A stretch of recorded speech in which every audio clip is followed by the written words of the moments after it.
આગામી 7 જુલાઈએ ભગવાન જગન્નાથની 147મી રથયાત્રા યોજાવાની છે, ત્યારે આ વખતે ભગવાનનું મામેરું કરવાનો મોકો વિનોદ પ્રજાપતિને મળ્યો, જેને લઈને યજમાન વિનોદ પ્રજાપતિએ પત્રિકા લેખન કરાવ્યું। ભગવાનના આગમન પૂર્વે યજમાને વિવિધ કાર્યક્રમનું આયોજન કર્યું, જેમાં શોભાયાત્રા, મહેંદી રસમ, આ સાથે સાથે જવારા વાવવા, ભજન કીર્તન અને ભંડારાનું પણ આયોજન કરવામાં આવ્યું છે।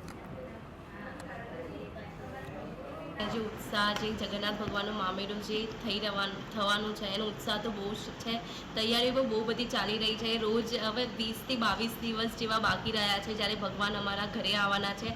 રોજ એ જ ચર્ચા ચાલે કે આ બાકી રહી ગયું છે, હા આ હવે કરવાનું છે, આ થઈ ગયું છે। બધા જ આમાં જ લાગ્યા છે। સોસાયટીવાળા, સગાઓ, મારા ફ્રેન્ડ્સ છે, બધાને ખબર છે કે અહીંયા થવાનું છે। બધાનો ઉત્સાહ બી બહુ છે અને ફેમિલીનો બી બહુ છે ઉત્સાહ। બહુ અનેરો આનંદ થઈ રહ્યો છે।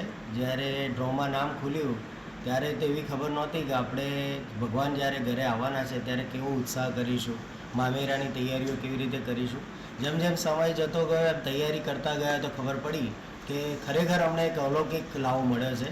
તો એને ખબર પડતાની સાથે 4 વ્યક્તિને પૂછતા ખબર પડી કે આપણે આને બહુ સારી રીતે ઉજવી શકીએ છીએ।